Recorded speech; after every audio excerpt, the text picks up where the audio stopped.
On arrive à Castraki, l'un des deux villages avec Kalambaka, qui est au pied des météores. Et c'est impressionnant. Wow. Et c'est ici qu'on dort ce soir, avec une super vue du coup.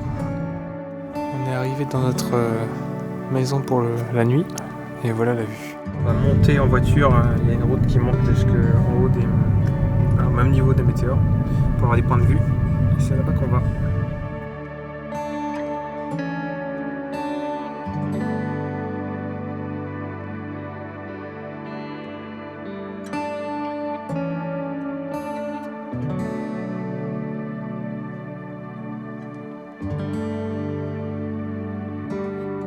Ah ouais, c'est impressionnant, hein. C'est super beau.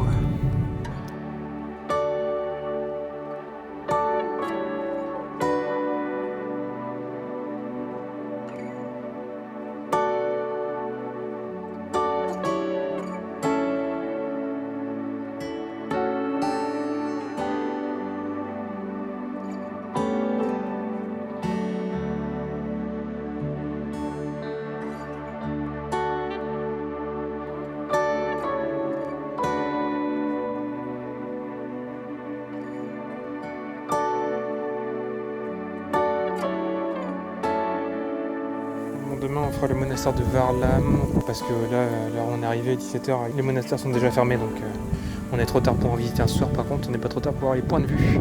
Et un point de vue sur le mauvais temps en fond aussi visiblement. Ça aurait été plus joli avec un coucher de soleil. Celui-ci il faut du courage pour le monter, par contre t'es obligé de descendre là et de remonter tous les escaliers.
Pas le milieu de la route, là, on se rejoint. Regarde déjà.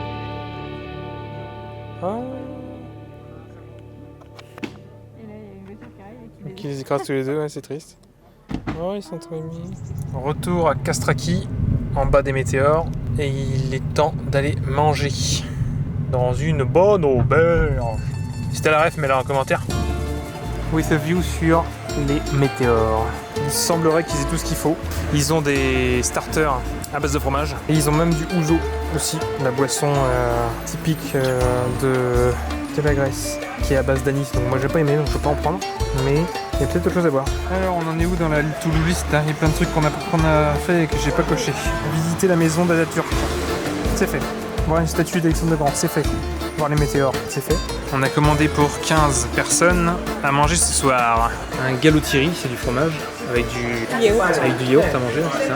Un saganaki, c'est du fromage jaune. Un sujuk donc c'est des boules de viande traditionnelle épicée. Sujuk. Le kaniko, c'est une saucisse de porc avec des herbes. Et puis en boisson, on a pris de l'ouzo et puis du tsipuro qui peut être avec et sans anis. On a pris sans anis pour goûter aussi. Même le ouzo, il y a une dose de forain. Ça sent l'anis, hein. Oh la vache. Ah bah ça. C'est une liqueur que tu manges avec de l'eau. Ouais. En fait, Et là, tu bois juste la liqueur. C'est encore pire que du pastis. Et je pense que c'est beaucoup moins sucré que le pastis. C'est sucré le pastis, je sais pas si j'ai déjà goûté. Si j'ai peut-être goûté une fois, mais je trouve ça dégueulasse. Et le tsipuro, on a carrément une bouteille. On va pas boire tout ça ce soir parce que. Ok, on conduit pas, mais il faut quand même qu'on monte qu'une vingtaine de mètres jusqu'à l'hôtel. Parce qu'apparemment, c'est plus fort que l'ouzo, 40%. Ouzo style. Tu vois, il y a moitié qui est passé à travers. Ah oui, d'accord, t'en mets plusieurs. C'est cool. Alors, ça sent pas l'anis, en effet, ça sent le fruit un peu. Comme du raki en fait. Là, j'en mets à fond, hein, juste. Qu'est-ce que ça dit? Ça sent en tout cas.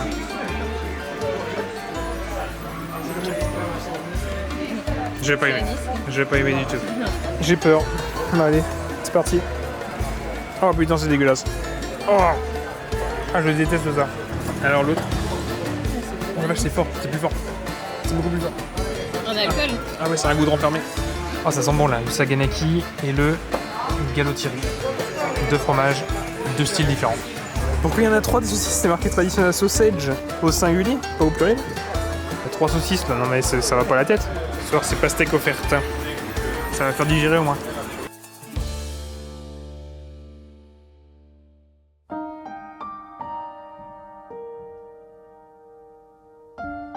C'est vraiment sur notre zone en fait qu'il y a du rouge, du violet même.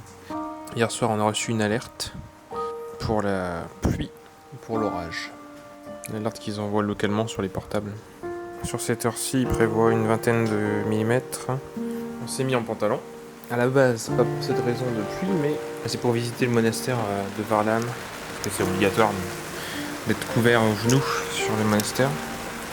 J'espère que leur système d'évacuation d'eau est meilleur que celui d'Albanie, parce que si c'est pareil, on risque d'être avec des débordements, littéralement. J'adore en Grèce, il y a 2-3 gouttes qui t'envoient une alerte sécurité max. C'est comme fou quoi. Si on avait ça en France, on serait tous les jours en sécurité max. Alors, t'as pris la pluie? T'es tout trempé, t'as pris la pluie? Comme je suis malin, je n'ai rien pris pour me couvrir de la pluie. Évidemment. Ça sent le kebab là. Le gyro. Ah, c'est la flotte là. Ah, il fait 15 degrés, ça fait du bien. C'est pas désagréable. Ça grimpe un peu. Le monastère de Varlam. C'est le deuxième plus gros apparemment. Et c'est aussi le plus joli. C'est pas mal avec le brouillard aussi. C'est assez joli. Vu que c'est très beau de base, même quand il fait moche, ça reste beau quoi.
Toujours un moment dans chaque voyage où il pleut.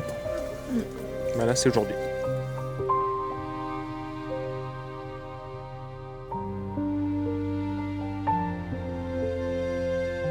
On va plus rien voir. Bah, on a bien fait de commencer par l'extérieur, du coup.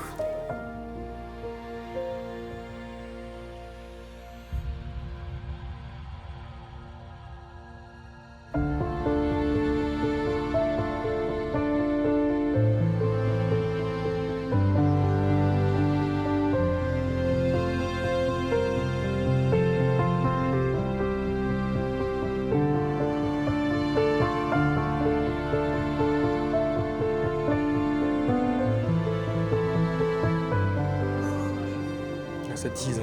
Ouais, ça tease. C'est les moines qui vivaient. Date de production 1924, la vache. Météora. Là, ils font leur Jésus. Il est vieux le film, hein, 1924. Donc ils sont arrivés en 1340. Saint Athanase, qui a fondé le monastère sacré de la transfiguration du Christ, le Grand Météore. Donc c'est le premier en fait, le Grand Météore. 1350 et celui-ci a été fondé en 1517. En fait, ils ont fui le mont Athos, qui était la montagne sacrée, parce que les Ottomans attaquaient le mont Athos.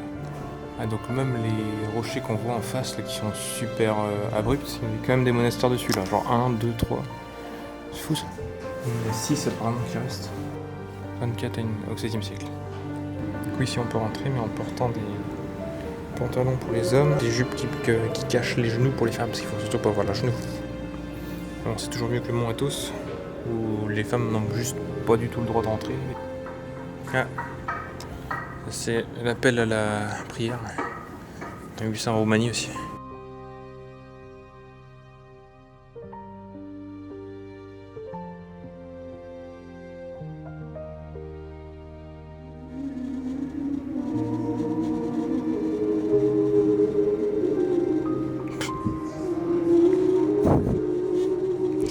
Conneries, putain. Ça fait kitsch les grelots. Les livres de gospel du XIIIe siècle, c'est vrai qu'ils sont bien conservés. En fait, ces livres-là, ils datent même d'avant que les moines arrivent ici. Quoi. Ils ont dû être écrits au Mont Athos et transportés jusqu'ici. Cahiers de collège, les écritures, ouais, c'est clair. C'est parce que c'est pas des 21-29-7.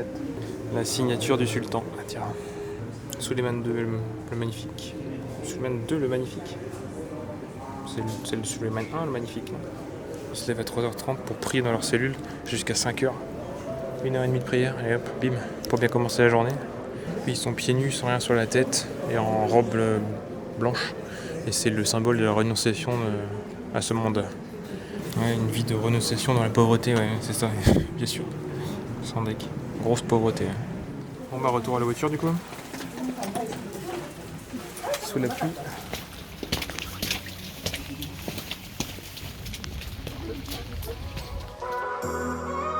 Alors les gorges de Vikos, elles sont inscrites au Guinness Book parce que ce sont des gorges qui sont les plus profondes au monde par rapport à leur largeur. On prend une vue là, on peut difficilement faire mieux. Il y a un morceau qui se détache là.